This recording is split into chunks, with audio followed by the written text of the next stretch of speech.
Nerdcast Empire is on the air. We are back with another week of podcasting excellence here on the Nerdcast Empire. I am Matt in the studio. Great to have you along with us. It is Music Weekly, as it is each and every Sunday night, 7 o'clock Eastern Time on twitch.tv/Nerdcast Empire. This is episode number 41 of Music Weekly, episode number 114 of the Nerdcast Empire. Great to have you along with us as we wind down to the later stages of 2024.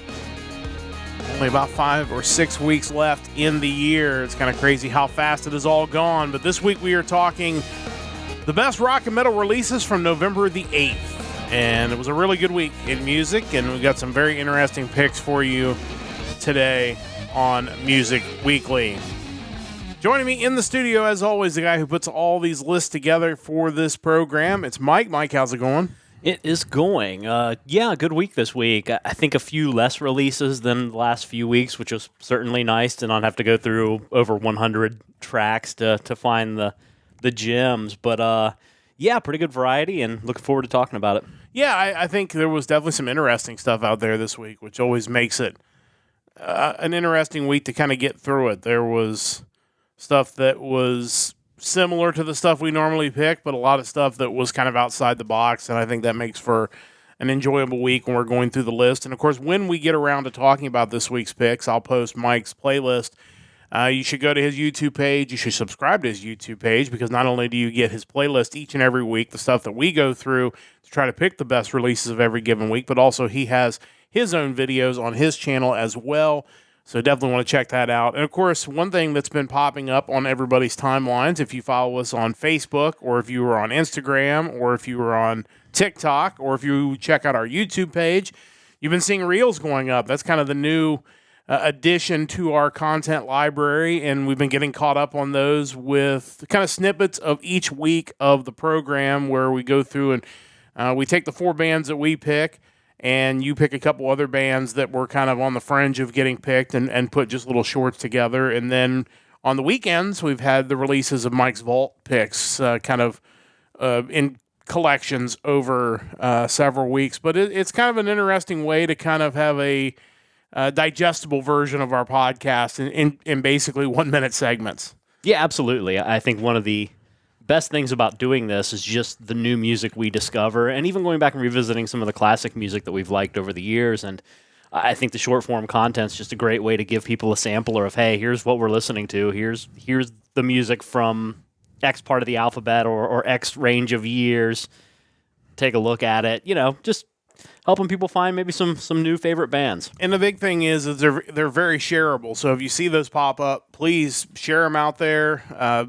Let people know that you found it. Also, I've posted the link in our chat of our Discord. We post all of our information on there. We'll have discussions throughout the week on our Discord. You'll also see when new media goes live. Also, if any of us stream on our own Twitch channels, you'll see that pop up as a notification in Discord. It's just a great place, kind of a centralized hub of everything that's going on with the Nerdcast Empire and our members. So definitely encourage you to jump into our Discord.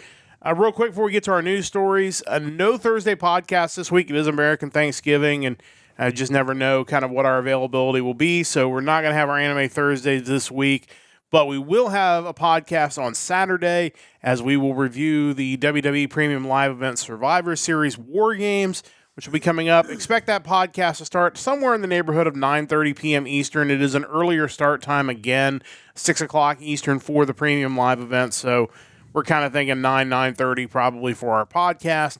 And then, of course, next Sunday we'll have another episode of Music Weekly where we'll talk about the music of November the 15th. Let's get to some news headlines before we get to this week's music. And nothing too crazy out there in our news headlines this week, but kind of some interesting stuff, I guess. And the first one just kind of caught my eye because it was a story from Metal Injection talking about Steve Lukather mentioning how Michael Jackson's Beat It almost was too metal for radio airplay. Of course, I think everybody's very familiar with the fact that Eddie Van Halen's solo in Beat It was something that I think kind of took that song to another level and took it from beyond just a regular pop song to something that kind of crossed over. But evidently, because Steve Lukather, who of course was with Toto, kind kind of knew that was on there, he kind of went crazy, evidently, in recording his parts. And Quincy Jones, who unfortunately just recently passed away, mentioned that, hey, you got to back off these. This is not a metal song, and we're not going to be able to get this on pop radio if you make this too hard. But I just thought it was kind of interesting because, I think the Eddie Van Halen thing is something that is one of the early music facts you find out. Like, hey, did you know he's playing the solo? Yeah. But it's kind of interesting to think that maybe he could have gone even farther and potentially took this song off of pop radio. Yeah, it's interesting. I didn't realize that Eddie Van Halen didn't write just the riffs to the song. Like, I assumed he did all of it. Yeah, so I did too. That was kind of news to me. But yeah, can you imagine that as like Steve Lukather being the session guitarist here gets a sample of this solo, and you're like, okay, this is Eddie Van Halen. Like, I have to write guitar parts to equal that intensity. Like, you wouldn't think, well, let's go really tame on the verses and whatnot. You have this solo by just a legend. You're going to do everything you can to make it as ridiculous as possible. And, he mentioned basically having like 4 different tracks of guitar riffs that were just, I'm sure, just crazy heavy. But it's sad because you feel like if it were nowadays, you would have had both versions of the song released. You would have had kind of the radio pop hit, and then you'd have had like the B-side, which would be the metal mix, which I think probably would have been a lot cooler. Not that Beat It isn't a great song, but just a couple weeks ago, I mentioned the band One Morning Left, and they have a cover of that song on their album, and it's just ultra heavy, and it would have been cool to hear something similar done by MJ back in the day. It would have been interesting if they would have brought Steve Lukather in to do the guitar parts on their cover of it. Like, here's what I actually did for it. Because that's what you do want to hear. You kind of wish at the end of the article, like, here's him showing how here's the demo that I threw together. Right. Yeah. And unfortunately, it's not that. But a really interesting article. Lukather talks about just some of the stuff, as Mike mentioned, the different tracks he put together. And again, you understand why they took it out because, it was a pop song in the end of the day, but it was kind of a time where Michael Jackson really was just turning out hit after hit. And that was one that definitely had a little bit more of an edge to it. And it could have added even more, I guess, but we'll never get a chance probably to hear that version. It's funny because what they ended up going with sounds perfectly heavy enough for a pop track. Yes. Like, to me, the guitar melody in it is great. I never would have imagined it could have been heavier, but now I want to hear that. Yeah, if there's ever any desire to go out and find the original tapes on that and remix it and release it, I would definitely be interested in picking that up, and I'm sure a lot of metal fans would be too. So who knows? I mean, this is the era of lost media and songs being released after people pass away and all this other stuff. So who knows? Maybe somewhere in a basement somewhere, there's some reel-to-reel tapes with the original demos of this that maybe someday we'll find the light of day. But if they do, I definitely will want to check it out. But just an interesting story there from Metal Injection. Another story that is a band that maybe we don't talk about enough on this podcast, but when you talk about supergroups, I think this definitely qualifies, and it's one that really almost everybody knows, especially this time of year. Is Trans-Siberian Orchestra. They made history just last week with their 20 millionth ticketed concert attendee, which is kind of a crazy number when you think about it. But this is a project that started in 1996. I think everybody sees the commercials for it every year. It's basically metal operatic Christmas band that tours generally during the October, November, December time in the United States. And they have done some shows worldwide as well. I think they did Wacken not too long ago. But they just sell out shows one after the other. And, this article kind of talks a little bit about some of the stuff they gave the family that they got the 20 millionth ticket. And, they're a project, I don't know if you want to call them a band, whatever you want to call them, like, that have just transcended what you would consider to be metal music and really are just a mainstream act that is for the whole family. Yeah, it really kind of bridges that gap between metal and classical, which we know that the two are pretty well tied. I mean, metal bands tend to either come from like the punk hardcore route or like the neoclassical, Yngwie Malmsteen type route. So there's certainly a place for metal rock opera, which is essentially what Trans-Siberian Orchestra is. It's good to see Al Pitrelli having such a prominent role in it. Former Megadeth alum, just great guitarist, and just kind of seems like a good dude. It's funny that they're celebrating the 20th anniversary of this album, The Lost Christmas Eve, and just thinking that I remember there being commercials for that airing, like that being the big thing, because it was their prior album, the one with Christmas Eve Sarajevo, was the one that I remembered. Christmas Eve and Other Stories, I think it was, something like that. But to think this is now 20 years old and just a classic album for sure. They've reissued it from Rhino Records.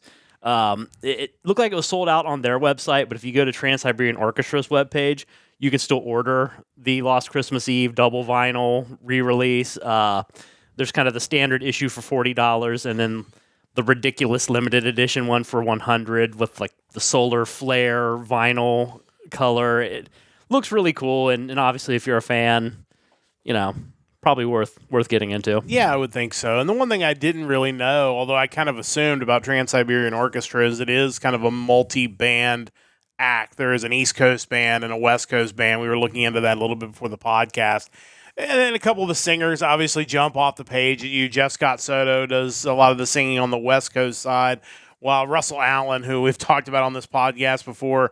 His name might come up later. Actually. Yeah, I mean, wouldn't be surprising, honestly. Like, he's does stuff on the East Coast side. And obviously there are a ton of vocalists involved in this project. And I think you mentioned was a drummer that... Yeah, drummer from Slaughter, Blas Elias. He's drumming on the west side of the country band, however you determine that. But it's just a really cool project. And it's one that I admittedly have not seen for whatever reason. It's kind of one that I feel like I need to check off the list. And I don't know, do I need to see them here in this east part of the United States and then one year go out west and see the West Band so you feel like you get the whole experience to see the full Trans-Siberian Orchestra? That's a fair question.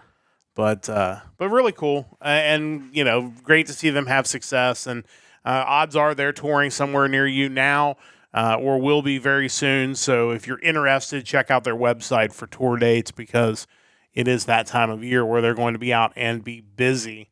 One other news story this week, and this one was just kind of funny. So I just got a kick out of this, mainly because of the image on the Metal Injection page with Kurt Hammett photoshopped outside of a Burger King. But it's just basically a story about how Hammett first got his first Flying V guitar, that he had his old guitar, and he realized he needed to make some money to try to upgrade his guitar, and basically ended up getting a job at Burger King to make that happen, and worked long enough to raise the money for his first Flying V, and ended up getting it at Leo's Music in Oakland.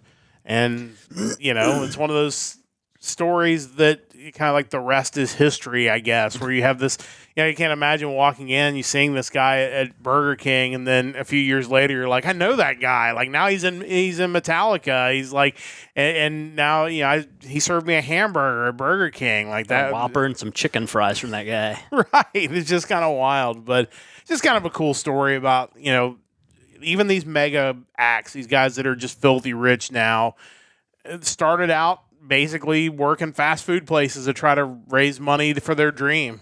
Yeah, I think the Metallica story and really a lot of the bands from the Bay Area in that era are very much just like we came from nothing and here's where we are now. Just so blue collar working class. It's always fun to hear about. In the story also, they're promoting the Gibson Publishing releasing a coffee table book, the collection Kirk Hammett, highlighting his rare and collectible instruments that he's used on Metallica's albums and played worldwide on stage. The dude is really into collecting guitars and also like horror movie memorabilia and whatnot. So dude's really interesting, and that book will probably be pretty cool to take a look at. He's always, to me, been one of the most interesting guys in that band. And I feel like because he's not necessarily always front, like, you don't see him in a ton of interviews. He's the opposite of Dave Mustaine. Yes. Like, when they fired Dave and brought in Kirk, they were basically just going for the polar opposite personality. Yeah.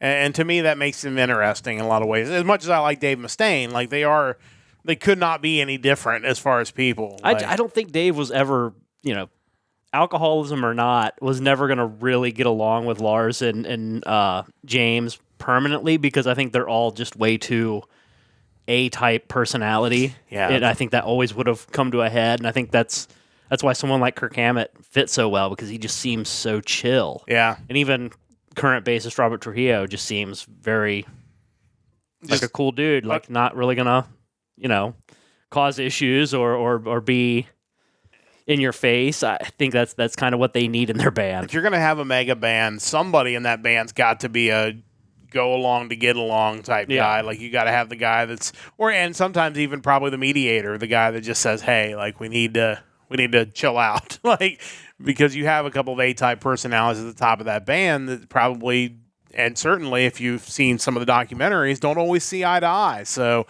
you got to have somebody else in the band with a high level of respect that can basically be the guy that's the in-between. So really cool story, though. And then like Mike said, there's a million stories like this of those bands out of that era because a lot of them did come from nothing. They literally were, playing small clubs and working their way up. And, that's some of these bands that we talk about each and every week on this podcast, probably in similar positions, that they're able to put a record out now because it's a lot easier. But at the same time, they're still kind of waiting for that breakthrough to maybe make it big someday. So, like, that being said, they might work maybe a little higher level jobs than what was going on back then. Because I think back then it was a lot more difficult to kind of have this be a side gig. Like, you had to go all in. Whereas I think now, with online distribution and Bandcamp and whatnot, you can treat your band as very much a side gig, I think, and still have a career. And I imagine that's probably what a lot of them do now. Yeah, well, and as much math rock as we find, they're probably all engineers and stuff during the week, and then they go solo project prog albums. Yes, for sure. Different types of jobs today, for sure. But really cool story. Definitely check that out. That's our news headlines for this week. It's time to get to the music. Just a reminder, check out our website, nerdcastempire.com. Check out our Discord. We've got the link in the chat. We'll post a card on YouTube as well, probably earlier in the show when it first popped up in our chat. That's where we're going to have all of our information. You can find out about when our podcast is going to air, about any discussions we're going to have, any cool things we're going to do. We'll post it in there. Of course, you can go to our website and check out previous editions of the Nerdcast Empire. We've got 113 previous editions you can check out. Of course, our YouTube page. We're on TikTok. We're on X. We're on Facebook. We're on Instagram. We're on YouTube. We're pretty much everywhere that I can keep up with, and even that sometimes is a struggle, but we're managing as best as possible. But that's where you can find us. Again, no podcast this Thursday. Happy Thanksgiving to those in America. Happy Thursday to everybody else in the world. We'll be back on Saturday with the WWE Premium Live event recap of Survivor Series War Games. That'll be coming up at approximately 9:30 p.m. Eastern Time. And then next week, another episode of Music Weekly, the music of November the 15th, coming up next week. But we're going to talk about the music of November the 8th at this time. Of course, each and every week, Mike goes through several different sources, pulls a list of bands that are releasing a new album on that given date. Then he will go through and create a YouTube playlist, which I'm about to paste in the chat, that has at least one song from every one of those releases that he can find. Because, of course, there's some that they're just not out there for whatever reason, or we don't want to find them possibly. But you can look at that playlist. And then we go through it and we choose 2 new bands to spotlight on our podcast each and every week. I encourage you to go through the playlist. Everybody's got different tastes in music. There's all kinds of rock and metal music on this playlist. Whatever your tastes are, there's a good chance there's a new band out there or an old band that's still kicking, producing the kind of music you would like. So definitely check that out. But we have our tastes. We have the things we like, and that's what we're going to talk about on the podcast. And, of course, we have 2 picks each. Mike will get us started as he does each and every week. And interesting first pick for sure. That was a music video that you had on the list, and everybody should go check that out. It's one of the best music videos I've seen in a while. There was definitely some classics this week, but this first one especially is definitely on a different level. So tell us about your first pick of the week. Yeah, you talk about music that you'd be surprised that people are still out there making. I don't typically look for emo type, like kind of mid 2000s emo pop punk kind of music, but when I hear it and it's good, I do enjoy it. And with this choice, that's definitely the case. This is the first full-length studio album from the vocalist Ray Hawthorne. This is his album, Ray Hawthorne Sucks. I knew it was going to be interesting when I saw the title of the album. Like, this is either going to be really good or it's going to be really bad.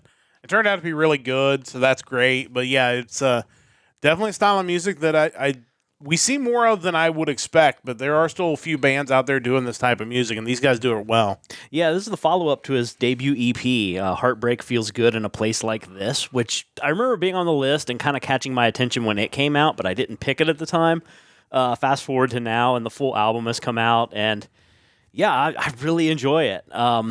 Seems like Ray Hawthorne kind of got attention first for being part of North Kingsley, which is a side project of System of a Down's bassist Shavo Adagian. I'm not generally a huge fan of emo rock and pop punk, but like I said, when an album is this full of really catchy, super accessible, short and to the point tracks, it's just such an easy listen and just crazy enjoyable. It seems like something that might have been released in 2004, not 2024. When the video for the track Flatline came out, which is a video everyone needs to watch, he discussed the upcoming album, saying, "Are you looking for some random guy to spill his heart into mediocre pop-punk music? Then this is the album for you. Want to hear songs that sound like they should have been downloaded on LimeWire in 2005? Then this album is for you. Did you grow out of your emo phase only to realize life gets way more emo once you start paying taxes? Then this album is for you. Did you ever get scared to walk into a Hot Topic, so you just hung out at Orange Julius instead and made fun of the posers, but you were really just projecting because you thought you were the real poser? Then this album is for you. Do you think Ray Hawthorne sucks? Then this is the album for you." I can't really put it any better than that. Standout tracks on the album include Flatline, All My Friends Tell Me I'm Depressed, Shelter, Breakdown, and Panic Mode. And the song that I chose to be listened to tonight is the song Flatline. And a reminder, if you're listening on the podcast version of this on your favorite podcast source, we won't have the music clips. That's one thing I forgot to mention. But if you're on Twitch live, obviously you'll hear it. And if you're on the Twitch VOD and YouTube VOD, in most cases, you'll get to hear those as well. So let's check out this opening track from the album Ray Hawthorne Sucks from Ray Hawthorne. It is Flatline. So let's listen to a little bit of that now. If I could just stay here in the wreckage of my bottles, it would be so clear where the hell I keep my head. I've got a rocket and it's sitting above my bed, but every moment that I see it, I swear it says, "I'll wait for you if you could get your shit together." Every night you went and told me I'd end up dead. Every night I went and told you to save your breath.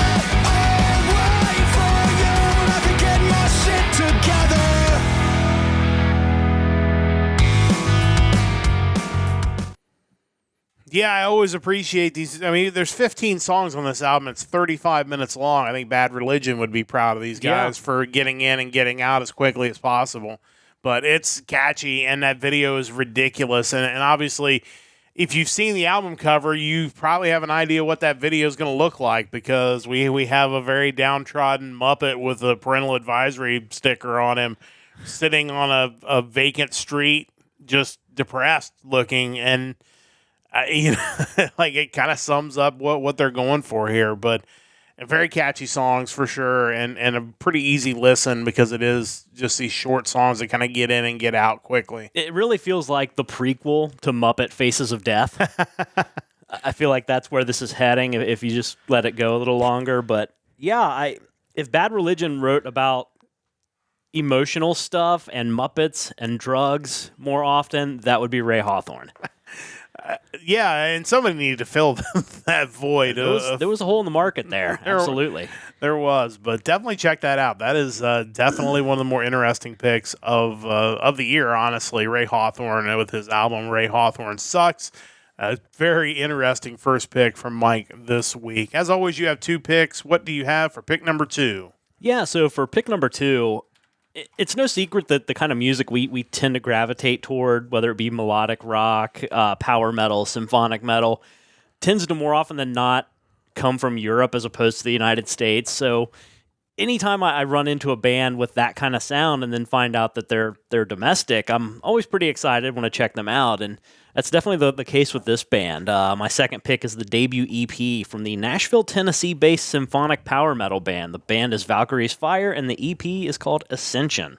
Yeah, definitely did not expect this band to be from Nashville when I listened to the track that was on the playlist, but they definitely fit right into the music we play on this podcast. Yeah, again, you kind of expect country music to come from there, not symphonic metal, so I was definitely all for that.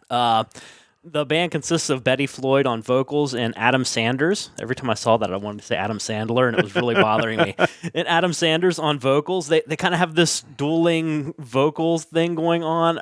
Just a really cool thing, and something that kind of gives them a unique style compared to other power metal or symphonic metal we run into regularly.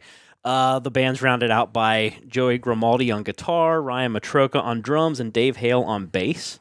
Not a whole lot to say about this band besides we're getting symphonic power metal out of Tennessee, and the vocals, it's definitely something differentiating, and I can't wait to hear more from these guys. On their website, they actually had this kind of interesting tiered system to purchasing their CD. Starting at $25, you would get a physical copy of the CD, a sticker, and 3 buttons, all the way up to Tier 5, which was a limited edition, limited to 50 copies.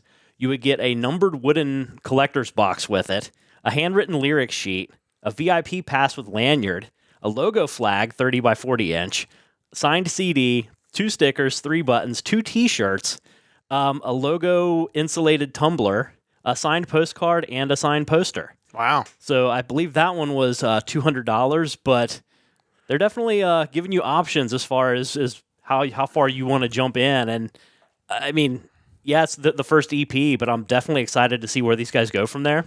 Yeah, for sure. And I think that's a really cool way to kind of help a small band get off the ground by coming up with a limited release thing like that, but just charging more money so that you can, raise a little more money off of your first EP. That's a pretty cool idea. Yeah, and kind of to my initial point, when you have bands here stateside that are producing this kind of music, I think the power metal fans here are probably going to be more inclined to support that and say, this is a band that I know we're going to be able to see on tour somewhat regularly since they live in our country. I definitely want to get in and show these guys some love. Standout tracks on the album, it's an EP, so just check out the whole thing. If I had to single out a few tracks, it would be Ride of the Valkyrie, The Maiden, and the track that I picked to check out, it's the last track on the EP, Warrior of the Night. It is funny. It's only 13 minutes shorter than your last pick, Yeah. and it's an EP. But yeah, definitely check this out. This is the final track off of this 5-track EP by Valkyrie's Fire. The album is Ascension. This is Warrior of the Night. So let's check this out now.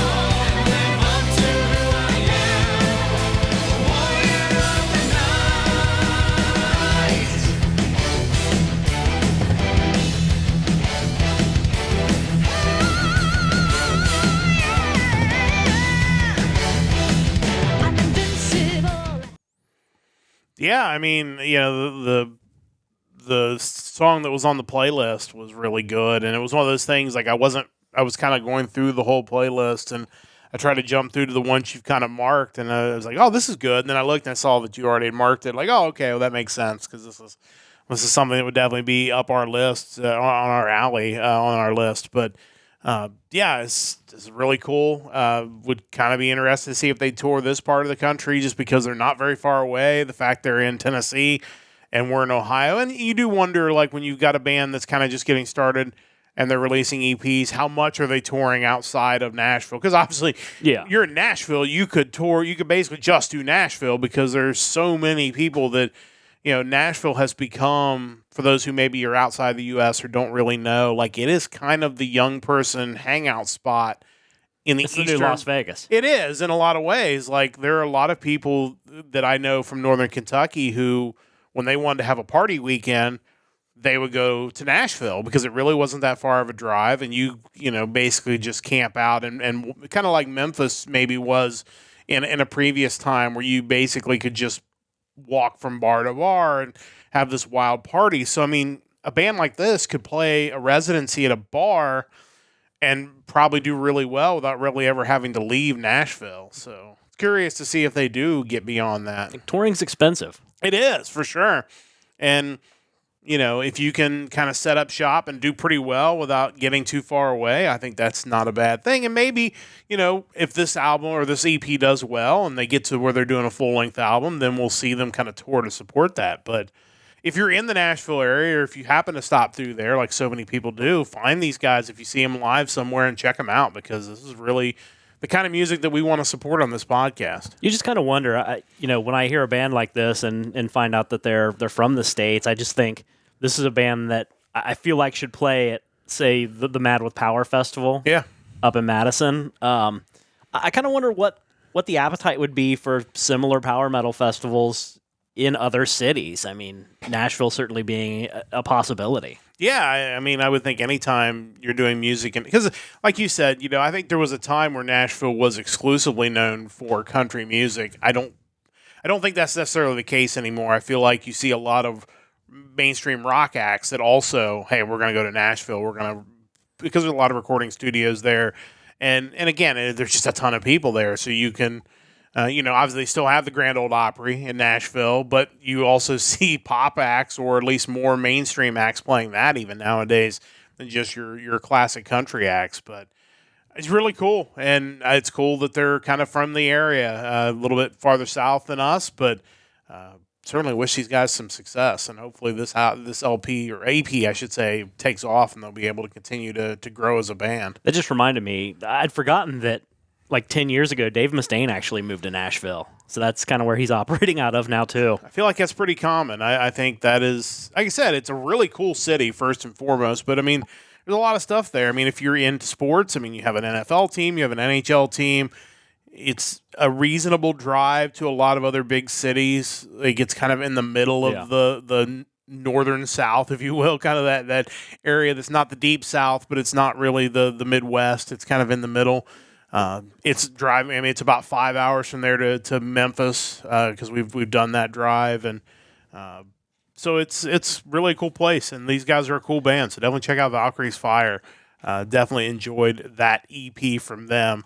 I've got 2 picks this week as well, and I did my best to avoid picking both of the Frontiers bands that were on Mike's list this week. Only picked one. Was determined to pick a second band that was different than what I normally pick, but we're going to get the Frontiers band out of the way first, because of the two, I kind of enjoyed this one a little bit more, although both were really good if you do check out Mike's playlist. But we're going to start off with a melodic hard rock band from Gothenburg, Sweden. This is Seventh Crystal with the album Entity. This is their 3rd studio album.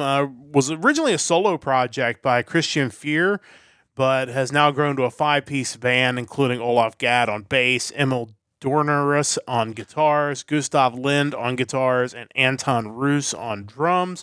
They signed with Frontiers back in 2020, released their first album in 2021. If you know Frontiers bands from this podcast, you kind of know what you're getting here. Great rock, melodic rock, catchy songs, great vocals. It's just a really good album, really front to back. Standout tracks are Oathbreaker, Path of the Absurd, Architect of Light, and the song that I picked for this, and this is not a cover song, I'm going to make that clear, Blinded by the Light, is the song that we're going to listen to off of this album. So we're going to check that out. Not the Manfred Mann song. This is an original song from Seventh Crystal off their album Entity. This is Blinded by the Light. Let's listen to a little bit of that now. Now that you're blinded by the light, and in all the madness insanity. Now that you're blinded by the light, fed up with oppression, anxiety. Now that you're blinded by the light,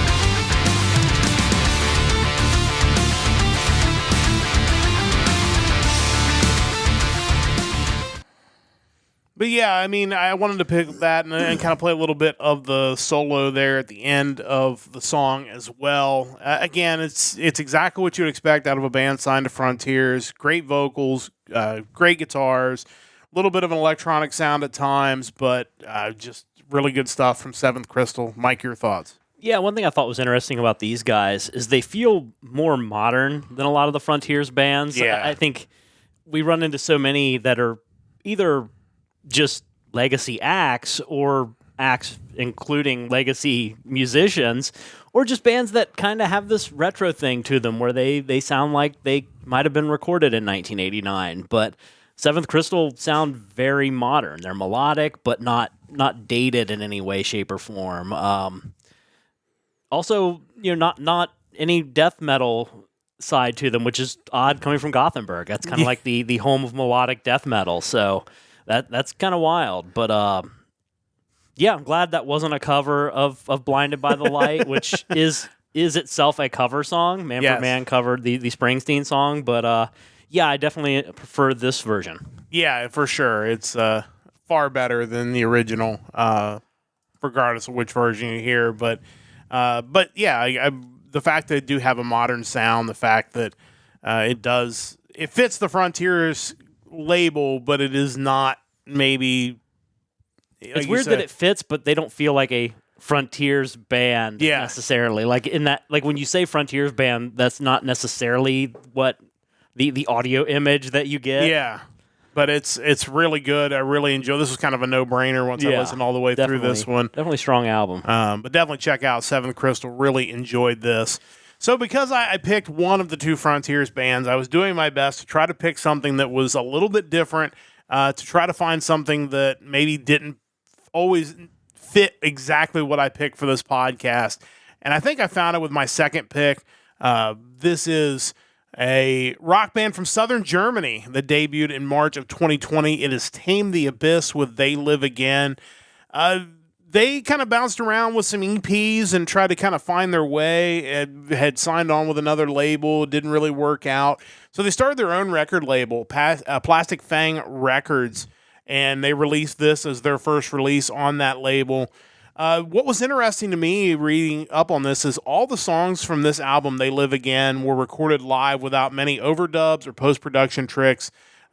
Basically, they retreated to the Bavarian forest and got a cabin and little alcohol and decided to get together and record this thing. And it said this included a traditional log cabin setting with cuckoo clocks, deer antlers, and schnapps for breakfast. So these guys definitely have the rock lifestyle down.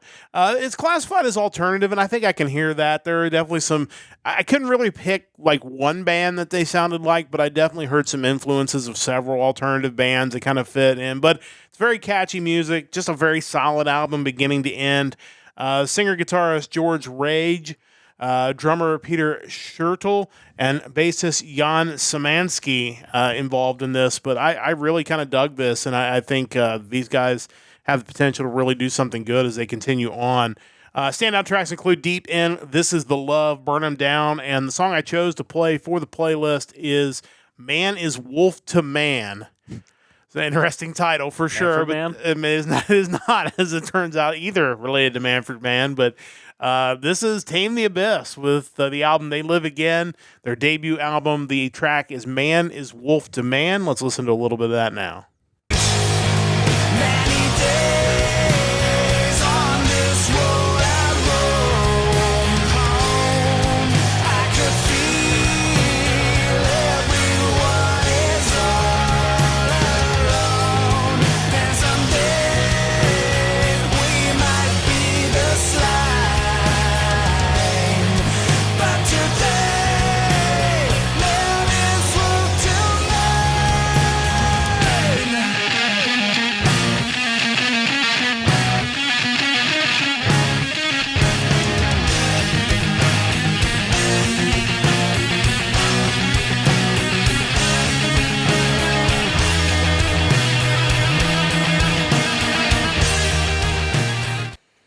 That's another one where I really dug the guitar part at the end of the chorus there. I thought that was a nice addition, but yeah, I kind of dug these guys. Like I told Mike, as I was kind of reviewing albums, it was between this one and another album, kind of for that second pick. Yesterday's was the other one. If you want to check that out, that was really interesting too. Kind of an honorable mention to those guys, but this was just really rock solid beginning to end. I felt like the whole album was really, really good, and that's a song that actually had. There were a couple of songs they had on this on YouTube Music that had, a couple maybe 100,000 plays, or one had 5,000 plays. This one only had 60.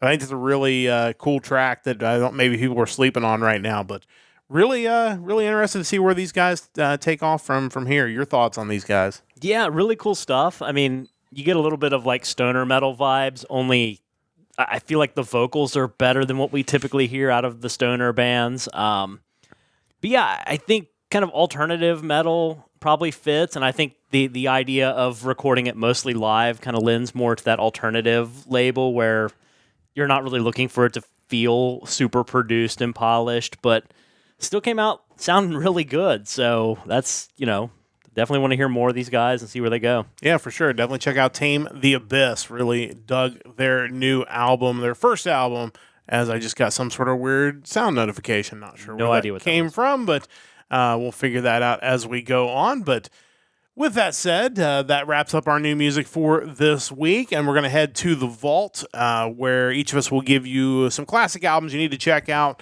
Mike is continuing through the Wikipedia list of the best glam band, or the list of glam bands of all time, and best, worst. It's all of them, supposedly. And you have crossed over the halfway point. We are on to the letter N this week. So curious what you got for us here for letter N. Yeah, this was an interesting one. I could have gone with some of the obvious ones each week. There are kind of the list of obvious bands, whether it be Vince Neil's solo work, Nelson was another one, or Night Ranger. I steered away from them, and I stumbled into this band who didn't necessarily have a whole lot of albums. They didn't last all that long, but the more I kind of dug into their story, the more I was like, okay, this could be something kind of cool. With that being said, my pick this time is the second and final album from the American heavy metal band Nitro. The album is 2, HWDWS, Hot, Wet, Drippin' with Sweat from 1992.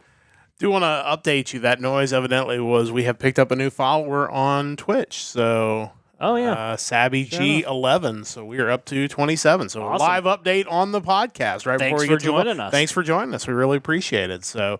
Let's talk a little bit about Nitro in this album, because I had a chance to listen to it today, and again, it feels like an album that very much fit the time, and kind of a little surprising that there weren't more hits off of this album. It's a very solid album for sure, but let's talk a little bit about it. Yeah, so this was a band formed after Jim Gillette, the former vocalist from the band Tough, released a solo album which featured guitarist and friend Michael Angelo Battio and bassist TJ Racer. Those three guys recruited Vinnie Vincent Invasion drummer Bobby Rock and kind of decided they wanted to record what would be kind of the spiritual successor to what Vinnie Vincent Invasion was about, which was just as metal as we could possibly be, both kind of in the high vocal range and the ridiculous guitarmanship, which is really what these guys are. Their first album in 1989 spent 9 weeks on the U.S. Billboard 200, peaking at 140. They had some lineup changes, which would lead them to having a new bassist and drummer for their second album. Second album came out in 1992. Sadly, the band would ultimately break up the following year. In 2016, they briefly got back together with Gillette and Battio, joined by former Lamb of God drummer Chris Adler. Early talks with the new material suggested it would be more in line with death metal than their previous glam sound they incorporated. I guess Gillette's vocals were kind of different by then, which, based on what you hear on the earlier Nitro albums, that certainly isn't surprising. They released one song, It Won't Die. I think it kind of had more of a nu metal thing to it, which is weird for 2016. Like, it didn't necessarily feel current. It felt in a little bit of death metal, sure, but to me felt more like something that would have come out in like 1999 or 2000. But ultimately, they broke up again in 2019. I guess there weren't any ill feelings. Battio still said that he and Gillette are best friends. They've never had an argument with each other, ever. It sounds like they just couldn't figure out what they wanted to do with the band moving forward as far as capturing that sound that they had in their older work. out of the two, Badio seems to be the one who stayed the most busy in his downtime, releasing numerous solo albums, and most recently playing live with Manowar. He's also known for being one of the fastest guitar players, being ambidextrous, and having some ridiculous guitar designs, including the dual and quad guitars. If you look them up, they are absolutely insane. I stumbled into a video on Facebook where he was talking about his more recent dual guitar, and sure enough, he was playing just the fretboard of both of them with each hand. It was just, the dude is insane. Just watching part of that video blew my mind. Anyway, so as I was doing more research on these guys, I ran into a Talk is Jericho segment a couple of years ago talking about this band and how they're either the best worst band or worst best band of all time. And, I think you could possibly make a case for that. That being said, I mentioned their goal really to be this, to release these just ultra metal records, and I think they definitely did. Gillette has just crazy vocals, and Badio's fast playing is just second to none, really. It isn't for everybody. Like, I think I enjoyed it, but I could totally understand where maybe some of the lyrical content and just songwriting in general might leave a little bit to be desired. That being said, standout tracks include Crazy Love, Turning Me On, Don't Go, Making Love, and probably my favorite track on the album, Johnny Died on Christmas, which the more I was listening to it, just gave me these really weird Gwar, The Road Behind vibes. I don't know if there's a certain style, like to more melancholic or emotional glam rock songs, and maybe that's what Gwar was trying to hit with their song, because they came out 10 days apart, so I don't think they were really influenced by one another. I know the Gwar song was definitely influenced by Guns N' Roses. The music video has Odorous doing like the Axl Rose dance. But yeah, it just kind of struck me as odd, but it's definitely something people should check out because it's an event. That song in particular felt like the one that was the most polished on the album. Yeah. Like, had they had another hit song, I mean, they did have a single, the cover of Cat Scratch Fever, I guess, was technically a single off the album. But if they would have had a hit off of this, I feel like that other song would have also hit kind of as that follow-up. Hey, this is a little bit slower, and this is kind of a story. But the one thing that always, when I look at some of these older albums, and something that almost always is a red flag right out of the gate, is when you look down the track listing and all the songs are kind of the same length, like within 20 to 30 seconds, to where it's like, this feels very much like a formula was followed for all these songs. Yeah. Like we didn't as much write something as it was, we have 4 minutes and 20 seconds to come up with this song, and we're going to fit it in here, and we're going to do this here. And you can write great music with that kind of style, but I feel like some of these bands that kind of fall into this category that maybe they didn't have that hit, maybe got too wrapped up in the formula and less wrapped up in the, hey, let's make a really catchy song that's going to be a hit, and then we can worry about making sure the length works for radio time. We kind of put the cart before the horse. Like, you made all your songs radio friendly, but nobody wanted to play any of them. Yeah, it's interesting. 'Cause, like I mentioned, both the guitarist and the singer are both really good. There's no doubt about that. For sure. And I kind of wonder, looking back at some of the previous glam albums that we've talked about, where the band has gotten together with a certain producer and maybe had some other songwriters come in and do some of the writing. I just wonder if maybe that was the missing ingredient here, where there just wasn't that guy to come in and say, hey, I'm going to write you a hit. Here it is. Yeah, I feel like that was missing. And again, it's mastered by Bob Ludwig, who mastered, Zeppelin, Lou Reed, Metallica, Queen, Jimi Hendrix, Brian Ferry, Paul McCartney, Nirvana, Bruce Springsteen, Tool, Daft Punk. I mean, he's got 13 Grammys. Like, so clearly they have somebody that at their disposal that can make this sound good and really polish it and give it what should have been kind of that last layer of work that was needed to maybe make this a hit record. And for whatever reason, it just didn't work out. Yeah, it's certainly not for lack of talent. Very talented group. And in the chat, I posted the picture of the quad guitar. If people want to check that out, it's totally insane. But I mean, it is proof. And we talk all the time about the music industry, and obviously the challenges today are different than the challenges were in the late 80s, early 90s.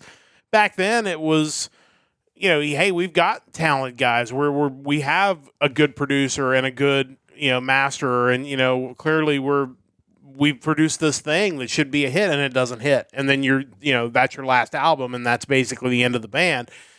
Whereas another band, it does hit, and now they go on to have 7 or 8 more hit records. Like, it was, in a lot of ways, just dumb luck that maybe a track just caught a record producer's ear or a radio station director's ear and got on the radio. I mean, we've talked before about the stories of, like, Working Man getting on the radio for Rush in Cleveland, I think it was. The guy there really liked Rush. And, of course, back then, radio was king. It got them everywhere. And, of course, the rest is history. It felt like... Elsewhere, people thought that was like a new Zeppelin track? Yeah.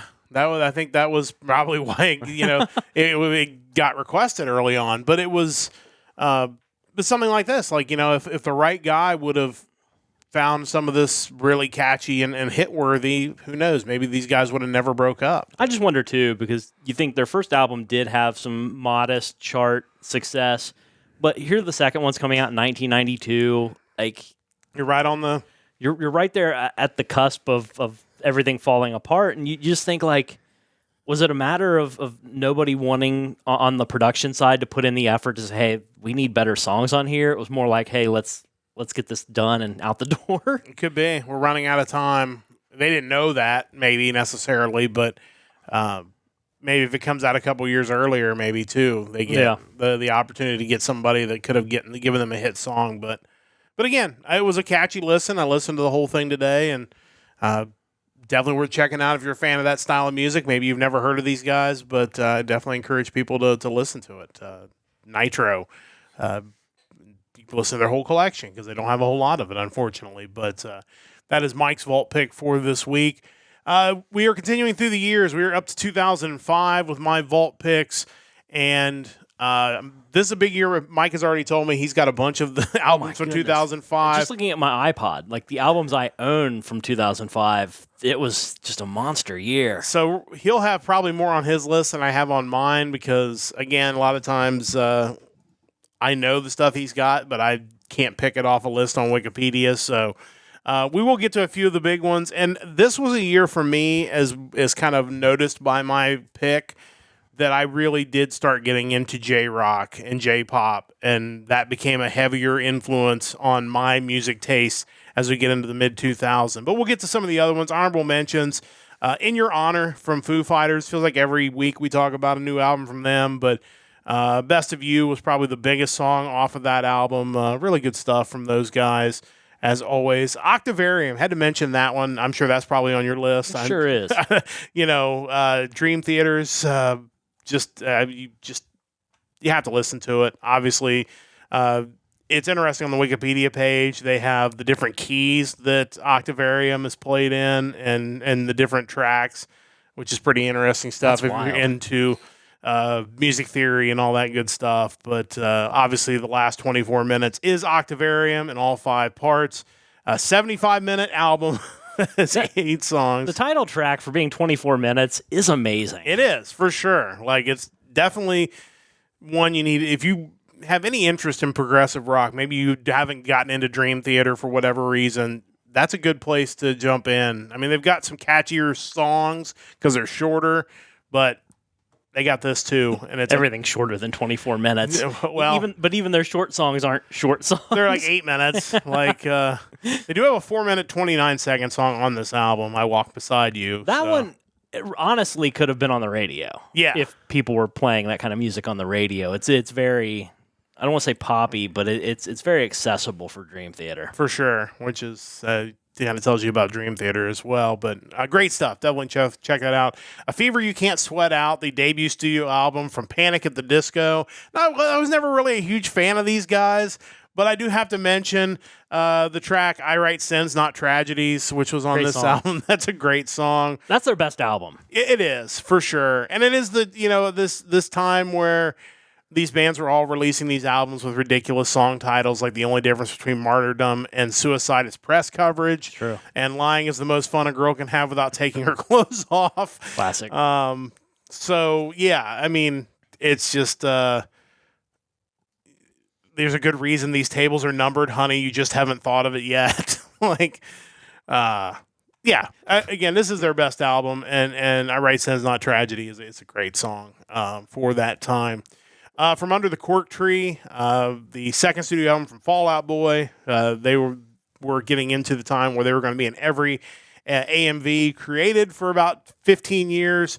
But it's got Sugar We're Going Down and Dance Dance are their two big songs off of this album. Really good stuff. You probably have. Do you have this one as well? I don't have that one. That's a good one from Fall Out Boy. I have their greatest hits. I don't have any of their individual albums. As far as like American albums, if I was going to pick one for this week, it would probably be City of Evil from Avenged Sevenfold. It was their third studio album. This is just a great album front to back. If you're kind of just tangentially familiar with these guys, Burn It Down, Bat Country is still probably one of my all-time favorite songs. Beast and the Harlot, Seize the Day, those are the big singles off that album, but honestly, the whole album is great. 72 minutes in length, but really good stuff. I know you have that album. Oh, yeah, for sure. That's a great one. Then we get into kind of the Japanese albums that were big in 2005, and again, we're getting into where I'm listening to more of these. Awake from L'Arc en Ciel. Really good album, released in June of 2005. The big track off of here, the first two tracks, New World was a big one, and then Lost Heaven, which was used in one of the Full Metal Alchemist movies? Yeah, I believe so. But these guys obviously were really kind of hitting their stride at this point, and everything they released was really good.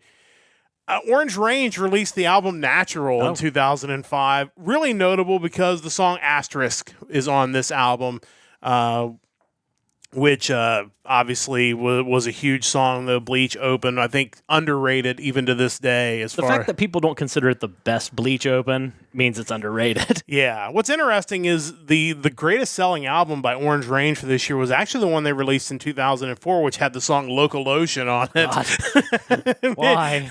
I don't know, but it was... What else was on that album? I'll have to look real quick. That was the album... Let's see, why are these... Music with a Q at the end. Well, sure. Michi Shirube, A Road Home. I feel like that song is familiar for some reason. Hana. I guess it was just on a drama song, but that was a big album from them. That came out right at the end of 2004, so most of the sales happened in 2005. It actually was the biggest selling album of 2005, and it came out in 2004. But the choice, again, as we get to these Japanese acts, was a band that I was just kind of getting into. I was fortunate enough to get to see these guys live in 2013 in Los Angeles at Anime Expo, and they put on an amazing concert. This is Pornograffitti, their fifth studio album that is Thump X, or I don't know if that's how it's pronounced, but it's Thump to the X Power, I guess specifically is how it's written. That is the name of this album.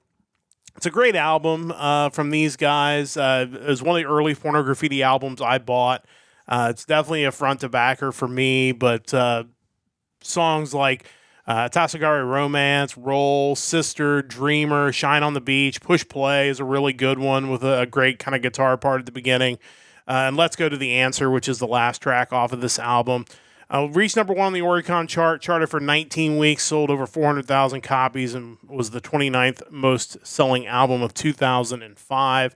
It was kind of where these guys kind of took off and started becoming kind of a mega group, if you will, in Japan in the mid-2000s. I got into doing opens and ends for some of the biggest shows out there, and I think that's kind of when they really took off. But again, this was kind of a time where I started getting into this type of music as I was starting to get more into anime, finding out about these Japanese rock bands, and that's why I kind of shunned away and went with a Japanese band for 2005 with Pornograffitti. Definitely worth checking those guys out. But like you said, there's a lot of big albums from 2005, a few that I did not cover. So first off, I guess your thoughts on Pornograffitti and this album. Yeah, I'm really surprised. I feel like 2004, 2005 would have been the prime time for J-pop and J-rock to kind of reach K-pop status, what K-pop ended up becoming over here, and it never did.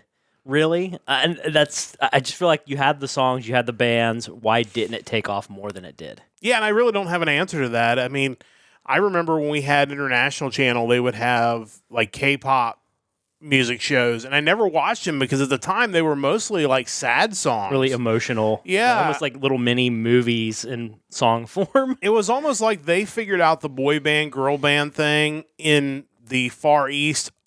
I don't want to say before Japan, because you had groups like Morning Musume, who was already kind of big in Japan, and AKB48 was probably in the early stages here. And really, the group that does Inuyasha's first theme, If they were a big boy band. Yeah, so like Japan had figured it out, but for whatever reason hadn't figured out how to market it worldwide, and I think Korea just kind of beat them to the punch, Yeah. and a lot of these bands in Korea just became just astronomically huge compared to Japan, which was a shame because even to this day, I think some of the best rock music being produced in the world is being produced in Japan, which is both young, established groups like Lark CL and Pornograffitti who are still at it, and a lot of these young groups too. There's just young people coming up through their high school playing rock and roll music. Even to this day, it's kind of wild. Yeah, they've certainly placed a greater influence on guitar over there than we do here. It's unfortunate, but that seems to be the reality. Yeah, for sure. But yeah, big fan of Pornograffitti. Definitely check this album out. But again, a lot of great stuff from 2005. What else did we have from 2005? I mean, first, right off the bat, alphabetically, Alan Land, The Battle, came out in 2005. See, I knew I would miss one. I would have probably been my pick otherwise. That's a great album. Yeah, but I think so- we picked that on the Vault already. I'm pretty sure I we've picked talked that as about a it at Vault some point. album. So, but yeah, that's a Justifiably so. Just that's tremendous a album. phenomenal album. The self-titled album from Bayside came out, which is kind of one of those emo bands that I got into really late in the game, but that's definitely a solid album. Bloodbound's Nosferatu, tracks like Nosferatu, Crucified, Desdemona Amelia on that album as well. Just really good stuff.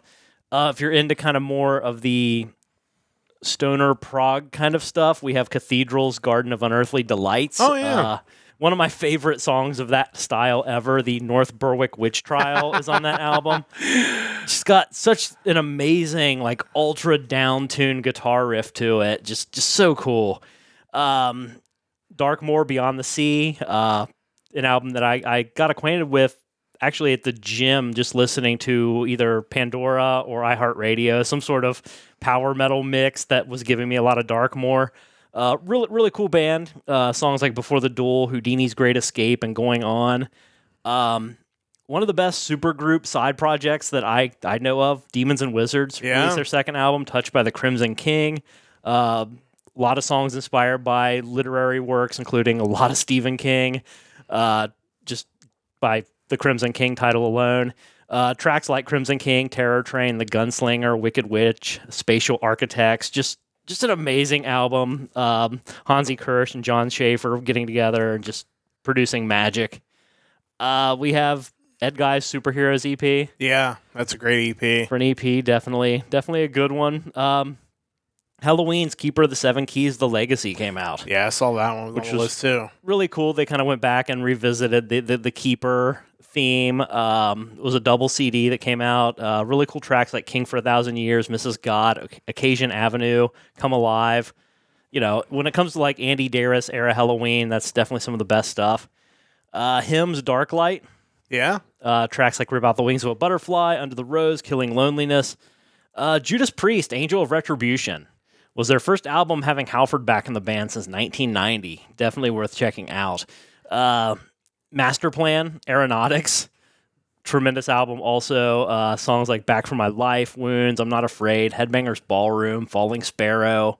Moving on, we have Nevermore, The Godless Endeavor, Primal Fear, Seven Seals, Rammstein's Rosenrot, The Rasmus Hide from the Sun. A band that I sadly got into right as they were wrapping up. The band Sentenced released their final studio album, The Funeral Album. Great album, too. Shadow Gallery released Room 5 in 2005. And finally, Trivium's Ascendancy came out. Just an amazing metalcore album with tracks like Pull Harder on the Strings of Your Martyr, Ascendancy, A Gunshot to the Head of Trepidation, Like Light to the Flies, and Dying in Your Arms. Yeah, it was a big year in 2005. Yeah, for sure. The Alan Land one is one of my all-time favorite albums. Yeah, I was featured on the Vault, but that was before I started doing the year-by-year thing, so that was probably Let's see. however many weeks ago that was. I know you have the list to tell us before we sign off the air. But that has been many, many weeks ago. That would have been the episode covering music from February 23rd. Wow. So all the way back in February. You picked Arcado's Open Sea, Lionheart, The Grace of a Dragonfly, and Alan Land, The Battle. Yeah, everybody should listen to The Battle. Even now, like if I go walking uptown, I will put that on before I leave and listen to most of it on the way. Like it's just an amazing album for sure. But really good stuff from 2005. We're going to continue on with the year stuff at least for a few more years before we jump to a different gimmick in the Vault. But that is our Vault picks for the week, which means that it's time to bring this week's podcast to a close. Great to have you along with us again for another great episode of Music Weekly. Big thanks to our new follower. Again, let people know. Drop us a follow here on twitch.tv/Nerdcast Empire. Doesn't cost you a dime to do so. We really appreciate it. Eventually, we'll get to the chance where we can monetize our channel. Then we can really do some cool things here on the Nerdcast Empire. But that was the music of November the 8th this week. A reminder once again, no podcast Thursday. Happy Thanksgiving to everybody in America celebrating on Thursday. We'll be back on Saturday, 9:30 Eastern thereabouts for a recap of Survivor Series War Games, and then we'll be back next Sunday, 7 o'clock Eastern, our normal time, for Music Weekly. The music of November the 15th coming up next week. Big thanks to Stove Leg Media for their continued support of our podcast. Big thanks to everyone who follows us, listens to us, shares our posts, whatever you do. We really appreciate it. Big thanks to Chris. Big thanks to Mike, as always, for putting all this together for our Music Weekly. And a big thanks to you, the listener, for joining us. That's going to wrap things up for this week. We'll be back on Saturday with another episode of the Nerdcast Empire. Until then, join the Empire, the Nerdcast Empire.